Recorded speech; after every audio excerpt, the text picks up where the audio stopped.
આપનું મંતવ્ય ન્યૂઝની એક વિશેષ રજૂઆત વાનગી શોમાં title sponsor by LG Bandhani hing essence of authentic taste since 1894 co-presented by Varmora homeware and mother's recipe પ્રાઇમનો સ્વાદ.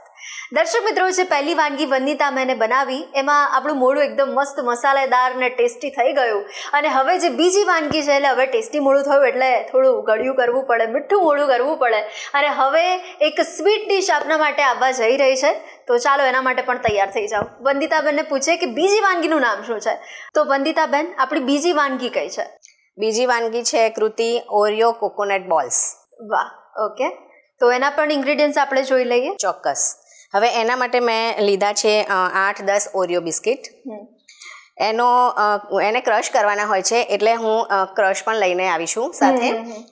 પછી એના બીજું જોઈશે, એના માટે ઇન્ગ્રેડિયન્ટ્સ મિલ્ક પાવડર જોઈશે, પછી કોકોનટ પાવડર જોઈશે,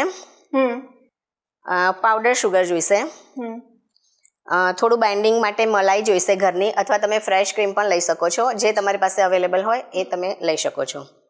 અને થોડું જોઈશે ઇલાયચી પાવડર ટેસ્ટ માટે. હવે આપણે શરૂઆત કરીશું. તો પહેલાં ઓરિયો બિસ્કિટના બોલ બનાવવા માટે તો એના માટે આપણે એક ડો રેડી કરવાના છીએ. તો એના માટે મેં અહીંયા ઓરિયો બિસ્કિટને ક્રશ કરી દીધા છે. આને ક્રીમની સાથે જ ક્રશ કરવાના છે, એની ક્રીમ રિમૂવ નથી કરવાની. તો એ હું લઈશ એપ્રોક્સ 3 ટેબલ સ્પૂન લઈશ, 3 થી 4 ટેબલ સ્પૂન, તમને જેટલું જોઈતું હોય એટલું. પછી એમાં થોડું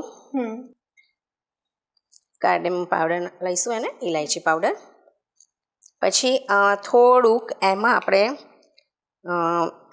આપણે પાવડર શુગર નહીં કરીએ, કારણ કે ઓલરેડી ક્રીમ બિસ્કિટ છે તો ગળ્યા જ હશે. એટલે ખાલી ડો માટે આપણે થોડીક મલાઈ લઈશું. એ બી આપણે બોલ બને અને એનો ડો રેડી થાય.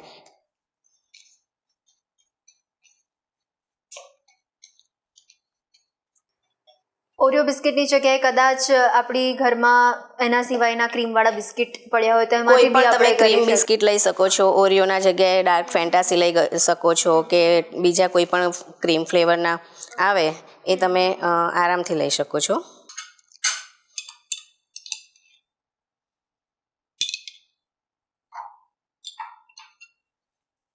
હવે આને આપણે જરા હાથથી જ ડો રેડી કરી દઈશું.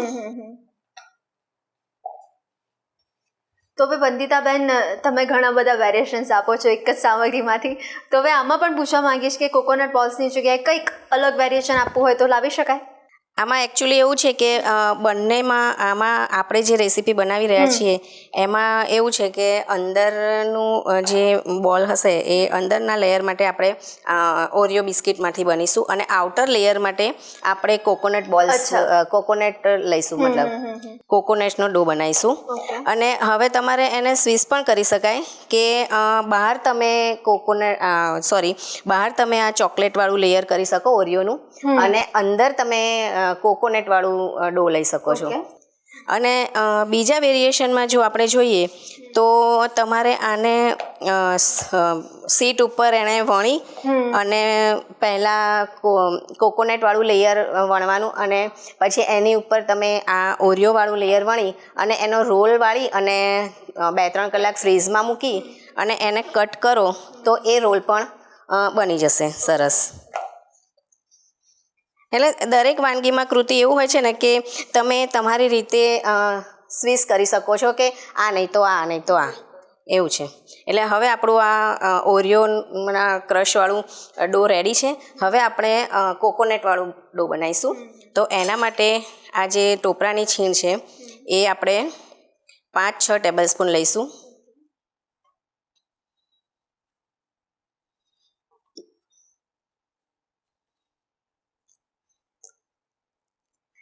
એમાં 3 ટેબલ સ્પૂન મિલ્ક પાવડર લઈશું. આમાં આપણે માવો કે એવું કશું નથી લેતા, પણ થોડા માવાના ટેસ્ટ માટે આપણે મિલ્ક પાવડરનો ઉપયોગ કરીશું.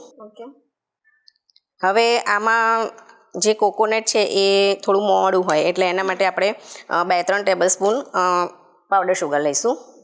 પછી એમાં બી જો તમને ઇલાયચીનો ટેસ્ટ વધારે ભાવતો હોય તો એમાં તમે ઇલાયચી પણ એડ કરી શકો, અને જો કોઈને ઇલાયચીનો ટેસ્ટ ઓછો ભાવતો હોય તો આમાં તમે ઇલાયચી ના નાખો તો ચાલે.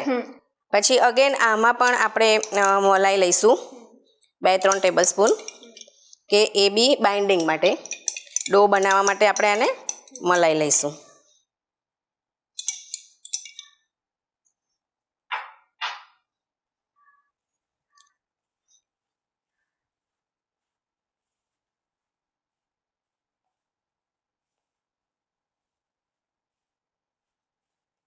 એટલે વંદિતાબેન, આપણા ઘરમાં કોઈ પ્રસંગ આવે, તહેવાર આવે અને આપણે બહાર મીઠાઈ લેવા જતા હોઈએ, પણ એના કરતાં જો આવી રીતના કંઈક અલગ બનાવીએ ને તો બાળકોને તો સૌથી વધારે ભાવવાનું જ છે આ વાનગી તો. ચોક્કસ. પણ સાથે વડીલોને પણ ભાવશે. ચોક્કસ.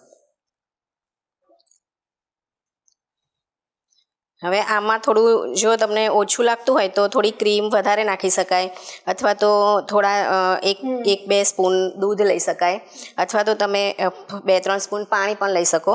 બસ એનો સરખો ડો બનાવવાનો છે.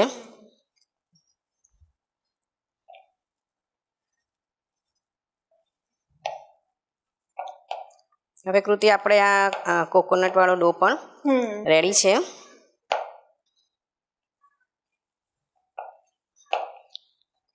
બહારની મીઠાઈઓ માવાવાળી, એમાં શુદ્ધ માવા હવે મળે છે કે નહીં એ પણ આપણને ભરોસો નથી. તો જો આપણે બહારથી ડ્રાય ઇન્ગ્રીડિયન્ટ્સ લાવી અને ઘરે મીઠાઈ બનાવીએ તો ઘરનાને મીઠાઈ પણ પૂરી પાડી શકીએ છીએ અને આપણું હાઇજેનિક મેન્ટેન થાય છે. હવે અહીંયા આપણા બંને ડો રેડી છે. હવે આકૃતિ આપણે આગળની પ્રોસિજર કરીશું. તો પહેલાં કોકોનટવાળા ડોમાંથી એક બોલ બનાવીશું.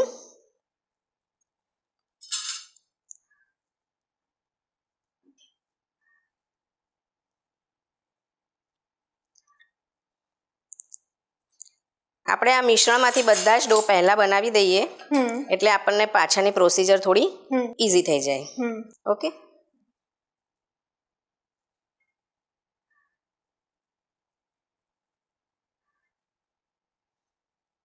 મીઠાઈ તો દરેકને ભાવતી જ હોય છે, પણ અત્યારે બધા હેલ્થ કોન્શિયસ થઈ ગયા છે એટલે થોડું એવોઇડ કરતા હોય છે મીઠાઈ ખાવાનું. પણ આવી ઓછી સ્વીટ અને વિધાઉટ માવાવાળી હોય તો લોકો ખાઈ શકે. અને સ્પેશિયલી મારા ઘરમાં બધા જ સ્વીટ લવર છે. અચ્છા. એટલે અમારા ઘરે પણ એવું જ છે કે રોજે સ્વીટ જોઈએ છે બધાને. એટલે જમ્યા પછી જોઈએ, જમવાની, મારા હસબન્ડને જમવાની સાથે જોઈએ છે, મને જમ્યા પછી જોઈએ છે, મારી ડોટરને હરતા ફરતા જોઈએ છે. એટલે એવું છે ઘરમાં બધાને. એટલે કંઈક ને કંઈક મીઠાઈ કોઈ પણ ફોર્મમાં રાખવી પડે. એટલે 365 દિવસ તમારા ઘરમાં ઓલમોસ્ટ. યા હવે એકચ્યુઅલી થોડું હેલ્થના લીધે ઓછું કર્યું છે થોડુંક, પણ જનરલી તો જોઈએ જ છે. હવે કૃતિ, આપણે એક કોકોનટ વાળો બોલ લઈશું, પછી એનું થોડુંક વાટકી જેવું બનાવીશું આપણે.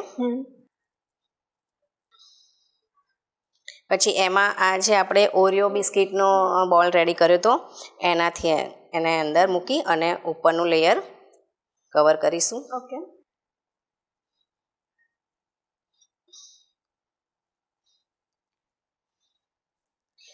સેમ પ્રોસિજરથી આપણે બાકીના બધા જ બોલ બનાવીશું.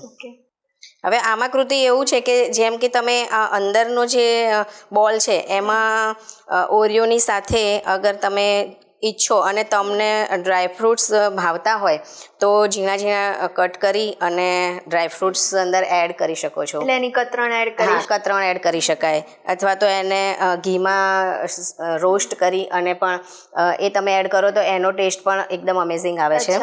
પણ જનરલી ચોકલેટ સાથે છોકરાઓ બીજું કંઈ પસંદ કરતા નથી હોતા, એટલે આપણે ખાલી ચોકલેટનું જ રાખ્યું છે ફ્લેવર. અગર કોઈને ભાવતું હોય તો આ વેરિએશન કરી શકાય. હા. અને બીજી રીતે પણ એવું પણ કરી શકાય કે જેમ કે આપણે આ ઓરિયોનો બોલ અંદર રાખ્યો છે અને આઉટર લેયર માટે કોકોનટનું લેયર કર્યું છે, તો તમે એને ઉલટાવી પણ શકો કે તમે અંદર વ્હાઈટ બોલ રાખો અને બહાર ચોકલેટ. તો છોકરાઓને સ્પેશિયલી એટ્રેક્ટ કરવા હોય કે ચોકલેટ છે એવું, તો તમે આઉટર લેયર ચોકલેટનું કરી શકો છો. તો એમાં છોકરાઓ એટ્રેક્ટ થશે અને ખાશે જ. જો અઠવાડિયે આવું એકવાર બનાવી દઈએ ને તો ખરેખર છોકરાઓને તો મજા પડી જાય.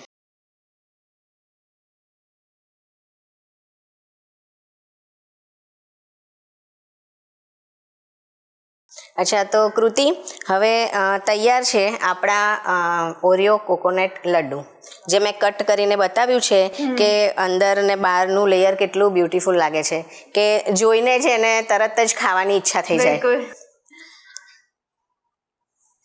થેન્ક યુ સો મચ વંદિતાબેન, આ વાનગી પણ આપણા દર્શક મિત્રો સુધી પહોંચાડવા માટે.